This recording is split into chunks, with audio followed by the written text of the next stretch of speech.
Hello friends, जो आपको मेरी टेबल के ऊपर जो इंजेक्शन दिख रहा है आपको एपिडोसिन इंजेक्शन जो कि टीटीके का आता है।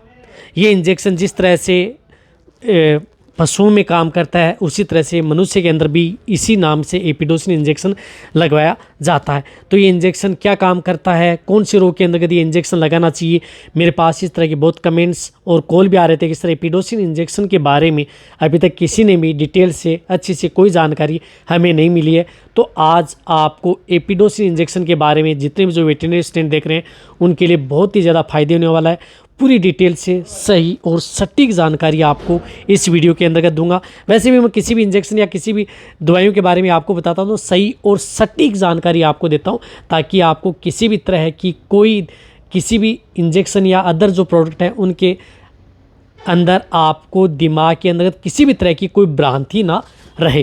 तो वीडियो लंबी भी होगी तो वीडियो को आप स्किप करके मत देखना, वीडियो को पूरी देखना। वीडियो पूरी देखेंगे तो आज आपको एपिडोसिन के बारे में पूरी जानकारी मिल जाएगी। देखो, सबसे पहले तो मैं आपको ये बताता हूँ, इसमें जो साल्ट आता है वह है वेल्थेमेट ब्रोमाइड, यानी वेल्थेमेट ब्रोमाइड का कोई भी इंजेक्शन हो जिसके अंतर्गत काम सभी का एक ही है।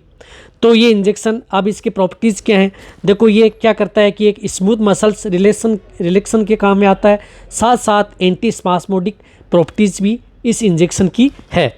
तो ये इंजेक्शन काम क्या करता है यदि आपके पशु में, देखो सबसे ज़्यादा जो ये इंजेक्शन काम में लिया जाता है, ये इंजेक्शन काम में लिया जाता है यदि आपके पशु की सर्विक्स का डायलेशन के लिए इस इंजेक्शन का प्रयोग किया जाता है। कहने का मतलब है कि यदि आपके पशु की जब डिलीवरी होने वाली है और आपको लग रहा है कि आपके पशु की जो सर्विक्स है वो प्रॉपर नहीं खुल रही है या प्रॉपर उसका डायलेशन नहीं हुआ है, तो ये इंजेक्शन उन पशुओं को लगाया जाता है। रही बात, ये इंजेक्शन सिर्फ और सिर्फ फीमेल कैटेगरी में ही प्रयोग किया जाता है, मेल कैटेगरी के अंतर्गत इस इंजेक्शन का प्रयोग नहीं किया जाता है। इस बात का भी आपको ज़रूर ध्यान रखना है। अब जैसे फीमेल कैटेगरी के अंदर किस तरह की यदि आपके पशु में स्थिति हो जाए तब ये इंजेक्शन लगाया जाता है। आपने देखा होगा कि जिस प्रकार से फेस्ट ब्याउंट होने वाले जो पशु हैं उसके अंतर्गत सर्विक्स नहीं खुल पाती है या उसका डायलेशन नहीं हो पाता है, तो ये इंजेक्शन लगाया जाता है ताकि उनकी जो डिलीवरी है वो आसानी से हो सके और किसी भी तरह की कोई भी दिक्कत आपके पशु में न हो। इसी तरह से यदि किसी पशुओं की जो गाय भैंस हो या किसी भी ब्यावत में हो, यदि उनकी सर्विक्स यदि प्रॉपर नहीं खुल पाती है तो भी उन पशुओं के अंदर भी ये इंजेक्शन लगाया जाता है और आपके जो पशु चिकित्सक हैं वह इस इंजेक्शन का प्रयोग करते भी हैं। एक बार जब हाथ डाल करके देखते हैं कि इसमें इस तरह की यदि दिक्कत है तो बाद में ये इंजेक्शन उन पशुओं को लगाते हैं ताकि उनकी आसानी से किसी भी तरह की कोई भी दिक्कत पशु में देखने को न मिले। तो कहने का मतलब है कि ये इंजेक्शन पशुओं की डिलीवरी को आसान करने वाला इंजेक्शन है। इसी तरह से यदि आपके पशु में जब अबॉर्शन हो जाता है, आपने देखा होगा कि अबॉर्शन हो जाता है तो उस स्थिति के दौरान जब आपका पशु ब्लड छोड़ देता है, उसके अंतर्गत जब बच्चा मर जाता है तो जब उसको बाहर निकालते हैं, कई बार तो बच्चा निकल जाता है, कई बार बच्चा नहीं निकल पाता क्योंकि कई बार सर्विक्स प्रॉपर नहीं खुल पाती है। तो भी जब ये इंजेक्शन उस पशु को लगाया जाता है ताकि उसकी सर्विक्स अच्छी तरह से खुल सके या उनका अच्छी तरह से डायलेशन हो सके, तो अबॉर्शन कैटेगरी के अंदर भी इस इंजेक्शन को लगाया जाता है। रही बात, जब यदि आपके पशु की जब डिलीवरी का पूरा समय हो चुका है और आपको लग रहा है कि आपके पशुओं में डिस्चार्ज और मेला सब छोड़ दिया है, फिर यदि आपको लग रहा है कि आपके पास कोई प्रशिक्षित है वह यदि चेक करता है कि इसकी जो सर्विक्स है, यदि हाथ जाता है लगता है कि इसकी सर्विक्स पूरी नहीं खुली हुई है, तो भी ये इंजेक्शन उन पशुओं में उस स्थिति के दौरान लगाया जाता है। जब ये इंजेक्शन लगाया जाता है तो ये इंजेक्शन 20 मिनट से लेकर के 1.5 घंटे के अंदर अंदर अपना काम स्टार्ट कर देता है, यानी अपना पूरा काम कर लेता है। तो ये इंजेक्शन उस स्थिति के दौरान दिया जाता है। तो ये इंजेक्शन लगाने के बाद में आप आधा सा 1 से 1.5 घंटे आप ज़रूर वेट करें। यदि पशु की स्थिति ज़्यादा ख़राब है तो आप कम से कम 10 से 20 मिनट का समय दें और फिर आप चेक करें कि उसमें सर्विक्स खुली है या नहीं है। आपको प्रॉपर आपको आसानी से पशु की डिलीवरी करा सकते हैं, किसी भी तरह की कोई दिक्कत नहीं होगी, पूरी तरह से सर्विक्स ये खोल देगा क्योंकि ये स्मूथ मसल्स रिलैक्सन करता है।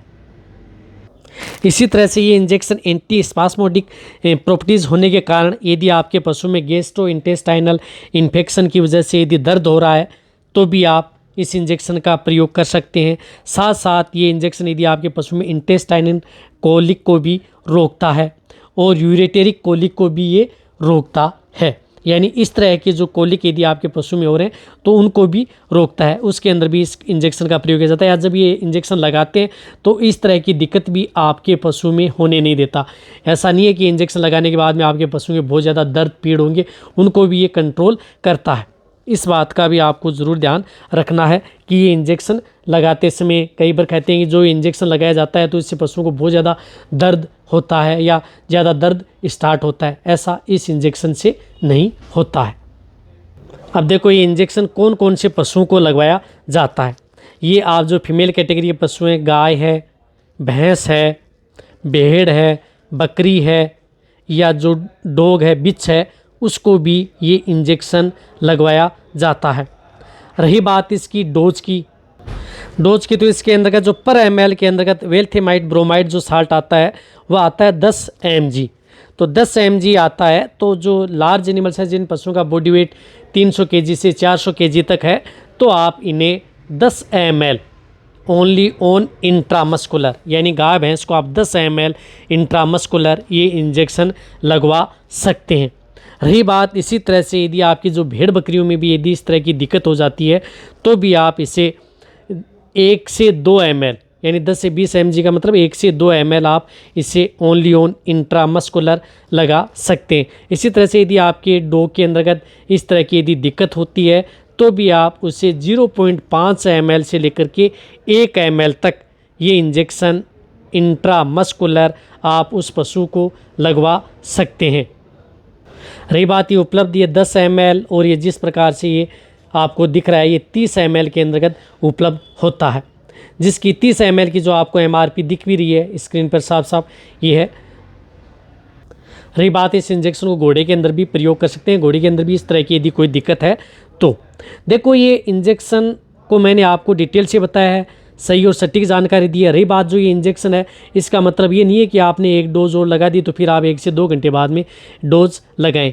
इसकी जब यदि आप कम से कम यदि आपको इस तरह की यदि पशु में दिक्कत है तो आपको एक्यूट स्टेज में ही आपको इसका रिजल्ट मिलने वाला है।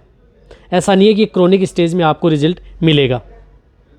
रही बात इसके साइड इफेक्ट, तो साइड इफेक्ट यदि आपके पशु में इसमें डायरिया हो सकता है, यानी ये इंजेक्शन लगाने के बाद आपका पशु ज़्यादा डायरिया कर सकता है, इस तरह की साइड इफेक्ट, और ज़्यादा इसके कोई इस तरह की साइड इफेक्ट नहीं है। रही बात जो ये इंजेक्शन है, इस इंजेक्शन का प्रयोग सर्विक्स डायलेशन के लिए ही प्रयोग किया जाता है। यदि आपको ये मेरी वीडियो अच्छी लगी है एपिडोसिन पर तो नीचे जाके आप कमेंट में लिखें। मेरी वीडियो को अपने दोस्तों के साथ, वेटेनरी स्टूडेंट हैं उनके साथ आप इस वीडियो को जितना हो सके शेयर करें और मेरी वीडियो को आप लाइक करें। आपके लाइक से मेरे को मोटिवेशन मिलता है। यदि आपने वीडियो चैनल को सब्सक्राइब नहीं किया तो सब्सक्राइब करें।